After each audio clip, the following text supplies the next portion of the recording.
નમસ્તે વિદ્યાર્થી મિત્રો, આજે આપણે ધોરણ 11 મનોવિજ્ઞાનમાં પાઠ્યપુસ્તક આધારિત પરીક્ષાલક્ષી મહત્વના MCQ જોવાના છે.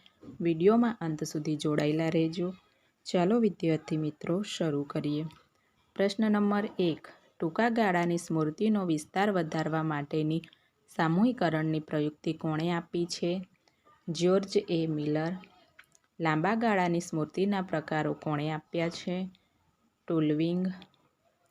PQRST પદ્ધતિ કોણે વિકસાવી હતી? થોમસ અને રોબિન્સ. કયા પ્રકારની સ્મૃતિ કૌશલ્ય શક્તિ પ્રગટ કરે છે? રીતલક્ષી. શીખવાની માહિતીને થોડા સમયે શીખવી એટલે શું? અંતરીકૃત શિક્ષણ. મનન વિરુદ્ધ પુનઃ વાંચન અંગેનો અભ્યાસ કોણે કર્યો હતો? AI Getz. પ્રેરણા નહીં તો વર્તન નહીં આ વાત કોણે કહેલ છે? ગેરેટ. ઈરણ શબ્દનો કોણે ઉપયોગ કર્યો હતો? વુડવર્થ. પ્રેરણાને સીટી મોર્ગને કેવી ગણે છે? ચક્રીય. કોના મતે સમૂહમાં રહેવાની વૃત્તિ સહાયક હોય છે? મેકડુગલ. પ્રેરણાને ચક્રીય કોણ ગણે છે? મોર્ગન. આવેગ માટેનો અંગ્રેજી શબ્દ ઇમોશન કઈ ભાષામાંથી ઉતરી આવેલ છે? લેટિન. આવેગ એટલે સમગ્ર ચેતાતંત્રની સુપ્તાવસ્થા વ્યાખ્યા કોણે આપી છે? વર્ડવર્થ અને માર્કવીસ. આવેગનો ત્રિઘટક સિદ્ધાંત કોણે આપ્યો છે? શાખ્ટર અને સિંગર. આવેગિક આંકની સમજૂતી કોણે આપેલી છે? Daniel Goleman. પોતાની અંદર અંતર્મુખ થઈને પોતામાં ચાલતા મનોવ્યાપારનું નિરીક્ષણ કઈ પદ્ધતિમાં કરવામાં આવે છે? આંતરનિરીક્ષણ. કુદરતી નિરીક્ષણ પદ્ધતિની મર્યાદા દૂર કરવા માટે કેટલાક ટેકનિકલ સાધનોનો ઉપયોગ કઈ પદ્ધતિમાં કરવામાં આવે છે? વ્યવસ્થિત નિરીક્ષણ. ચોક્કસ જૂથ વિશેની અપૂરતી માહિતી હોય તો પૂર્ણ માહિતી પ્રાપ્ત કરવા માટે નિરીક્ષકે તે જૂથના સભ્ય બનીને કઈ પદ્ધતિ દ્વારા પ્રાપ્ત કરે છે? સહભાગી નિરીક્ષણ. સમયના બચાવ માટે સમાન ગુણ લક્ષણ ધરાવતા પ્રયોગપાત્ર પર એક સાથે અભ્યાસ કરવામાં આવે તો તે અભ્યાસ કેવા પ્રકારનો અભ્યાસ કહી શકાય? તુલનાત્મક અભ્યાસ. કયા પ્રકારનો અભ્યાસ એકના એક પ્રયોગપાત્ર ઉપર ખૂબ જ લાંબા સમય સુધી ચાલે છે? દીર્ઘકાલીન. કઈ અભ્યાસ પદ્ધતિમાં વ્યક્તિના ભૂતકાળ અને વર્તમાનના અભ્યાસ પરથી ભવિષ્ય વિશે માર્ગદર્શન આપવામાં આવે છે? વ્યક્તિ ઇતિહાસ પદ્ધતિ.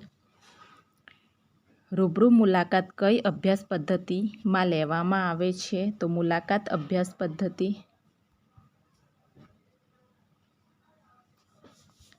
કસોટીના સંચાલનની એક વિધતા શું કહેવાય? પ્રમાણિકતા. મનોવિજ્ઞાન કસોટીના પરિણામોની સાતત્યતા એટલે શું? વિશ્વસનીયતા. સંશોધનના કોઈપણ પ્રકારના પૂર્વાગ્રહ મનોવલણ રહિત મૂલ્યાંકનને શું કહેવાય? વસ્તુલક્ષિતા. વૃદ્ધિ એટલે કે એકકોષીય ગુણાકાર આવું કોણે કહેલું છે? ફ્રેન્ડ. વિકાસ એટલે ગુણાત્મક ફેરફાર આવું કોણે કહેલું છે? હરલોક. વિકાસને અસર કરતા પરિબળો કેટલા છે? 2. વ્યક્તિમાં દેખાતા પ્રગટ લક્ષણોએ કેવો વારસો કહેવાય? પ્રભાવી. મનોવિજ્ઞાન સાયકોલોજી શબ્દ કઈ ભાષામાંથી ઉતરી આવ્યો છે? ગ્રીક. મનોવિજ્ઞાન માનવીના વર્તનનો અભ્યાસ શેના સંદર્ભમાં કરે છે? વાતાવરણ. મનોવિજ્ઞાનનું વિષયવસ્તુ શું છે? વર્તન. મનોવિજ્ઞાનને વિજ્ઞાન તરીકેનો દરજ્જો ક્યારથી પ્રાપ્ત થયો છે? મનોવિજ્ઞાનને પ્રયોગાત્મક સ્વરૂપ આપવાનો યશ કોને ફાળે જાય છે? વુન્ડ. રચનાવાદીઓએ કઈ પદ્ધતિનો ઉપયોગ કર્યો? આંતરનિરીક્ષણ પદ્ધતિ. વર્તનવાદના પ્રણેતા કોણ છે? વોટસન. અચેતન મનનો સિદ્ધાંત કોણે આપ્યો? ફ્રોઈડ. મનોમાપનલક્ષી મનોવિજ્ઞાનનો આરંભ કોની બુદ્ધિ કસોટી સાથે થયો એમ ગણી શકાય છે? બીને સાયમન. મન દૂરસ્થ જીવન કેવી રીતે જીવવું એ અંગેનું માર્ગદર્શન, અભ્યાસ, સંશોધન સાથે મનોવિજ્ઞાનની કઈ શાખા સંકળાયેલી છે? સ્વાસ્થ્ય મનોવિજ્ઞાન. સ્મૃતિ એટલે કે શીખેલી બાબતોનો સીધો ઉપયોગ એમ કોણે કહ્યું છે? ગુડવર્થ. સ્મૃતિનો પ્રથમ તબક્કો કયો છે? સંકેતાંકન. ટૂંકા ગાળાની સ્મૃતિને બીજા કયા નામે ઓળખવામાં આવે છે? તાત્કાલિક સ્મૃતિ. ટૂંકા ગાળાની સ્મૃતિનો વિસ્તાર વધારવા માટેની સામૂહિકરણની પ્રયુક્તિ કોણે આપ્યું છે? જ્યોર્જ એ. મિલર. ઉદ્યમશીલતાના વિરુદ્ધ લઘુતા તબક્કાની ચર્ચા કોણે કરી? એરિક્સન. મનોજાતીય વિકાસનો સિદ્ધાંત કયા મનોવૈજ્ઞાનિકે આપ્યો? ફ્રોઈડ. આપણા પૂર્વજો પાસેથી મળેલા શારીરિક અને મનોવૈજ્ઞાનિક લક્ષણોના અભ્યાસને શું કહેવામાં આવે છે? પ્રજોત્પત્તિશાસ્ત્ર. ગર્ભાધાન સમયે રંગસૂત્રોની કેટલી જોડી હોય છે? 23. માનવ શરીરના પ્રજનન કોષોમાં કેટલા રંગસૂત્ર હોય છે? 46. પુખ્ત વયની વ્યક્તિના મગજનું વજન કેટલું હોય છે? 1.36 કિગ્રા. અંતઃસ્ત્રાવી ગ્રંથિઓનું નિયમન કોના દ્વારા થાય છે? હાયપોથેલેમસ. વાણી અને શ્રવણ પ્રક્રિયાનું નિયંત્રણ મગજના કયા ખંડમાં થાય છે? નિમ્ન ખંડ. મગજનો કયો ભાગ સ્મૃતિમાં મહત્વનો ભાગ ભજવે છે? હિપ્પોકેમ્પસ.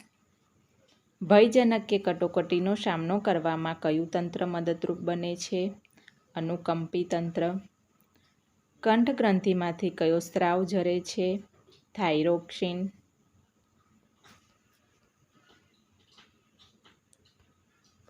આપણે ભાષાની અભિવ્યક્તિ કઈ રીતે કરીએ છીએ? બોલીને, લખીને અને સંકેતો દ્વારા. વાણીના લઘુત્તમ એકમને શું કહે છે? ધ્વનિ એકમ. ભાષાના નાનામાં નાના અર્થપૂર્ણ એકમને શું કહે છે? મોર્ફીમ. વાણી વિકાસનો વાતાવરણ સિદ્ધાંત કોણે આપ્યો છે? બી.એફ. સ્કિનર.